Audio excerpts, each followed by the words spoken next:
Hey there guys, my name is Brandon, aka Suns Geek, and if it has to deal with the Phoenix Suns, I'm going to make a video about it. Before we dive into the video, you guys just know that I will be making multiple videos on the Phoenix Suns offseason because it cannot be covered in just one video. The Phoenix Suns have so many options this offseason, and I am so excited to be covering it all. I'm also going to be making NBA draft videos before, during, and after the draft, during free agency, so please subscribe to Suns Geek for everything Phoenix Suns. And with that being said, let's dive right into the video. That's right, you guys. So multiple sources are reporting that the Phoenix Suns will be pursuing Fred VanVleet of the Toronto Raptors and Davis Bertans of the Washington Wizards. And there are even rumors that the Phoenix Suns may be interested in Lonzo Ball, but I'm going to talk about that a little bit later. Let's start off with Fred VanVleet, who was a pivotal player for the Toronto Raptors during their NBA title run and is having a fantastic season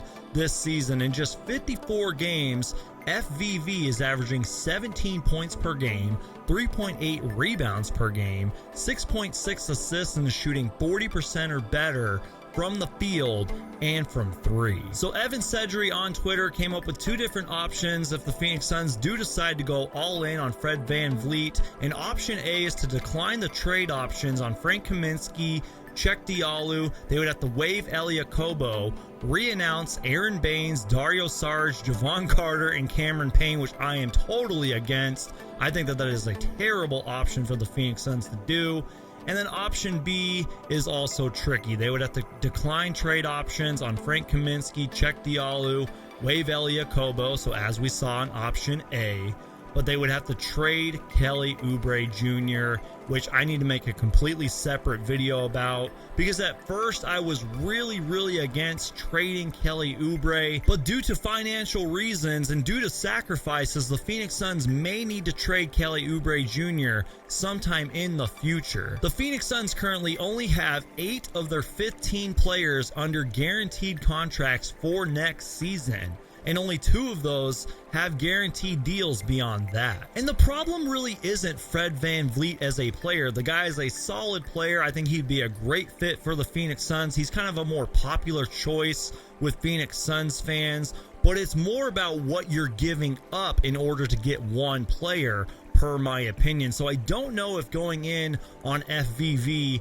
is the smartest choice for the Phoenix Suns, especially if you have to give up Dario Saric, Javon Carter, and Cameron Payne, who are 3 solid bench players. You'd be interrupting that chemistry, so I'm not sure if going in on FVV is the right choice for the Phoenix Suns, per my opinion. But also the Phoenix Suns have the option to look into Davis Bertans, who enjoyed a career year with the Washington Wizards. He averaged a career best 15.4 points per game, 4.5 rebounds per game, 1.7 assists in just 54 games. He did all of this in just 29 minutes. He's only 27 years old and is a terrific three-point shooter. However, you guys, there's a lot of salary cap fogginess. We don't know what the salary cap will look like. Brian Windhorst recently reported, and he said, and I quote, "We are going into a year where there are some teams that are facing tens of millions in losses.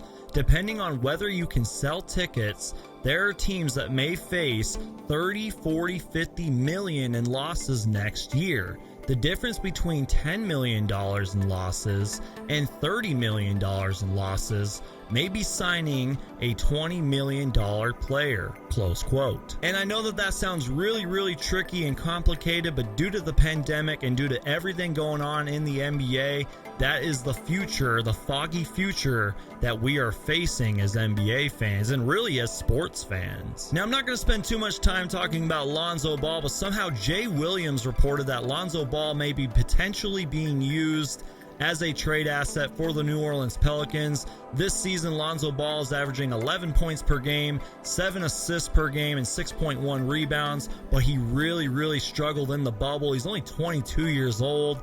I am personally a big fan of Lonzo Ball. I think he's going to have a bright future, but I don't know if the New Orleans Pelicans will give up on him just yet. And honestly, you guys, I don't know if Fred VanVleet will be going anywhere. I think the Toronto Raptors will hang on to him, but we will just have to see. But what if the Phoenix Suns decide to run it back? Now, obviously, some players will have to go, but if the Phoenix Suns can keep most of this roster, draft a player, sign a couple guys on the cheap, we could see the Phoenix Suns potentially run it back. Now, this is a team that won 34 games this season, which is 4 more games than I expected them to win.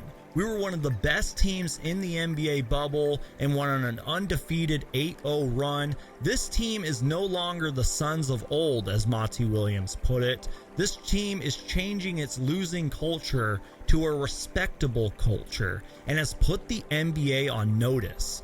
Now, obviously, the Phoenix Suns need some roster improvements. I think we could use a lot of bench help. But do the Phoenix Suns really want to go all in on one player during NBA free agency, this free agency, when there are bigger and better free agents in the future? The Phoenix Suns may not want to spend money this offseason, especially with the fogginess of the salary cap.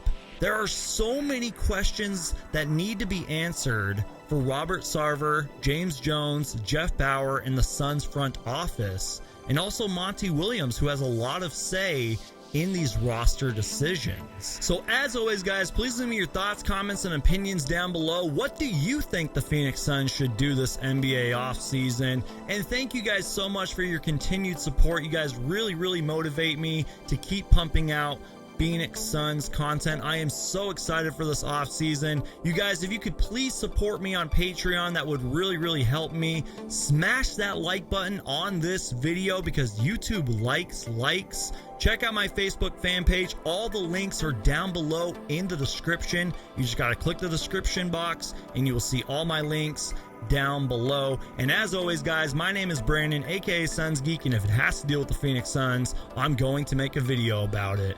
Valley boys, stand up. God bless you guys.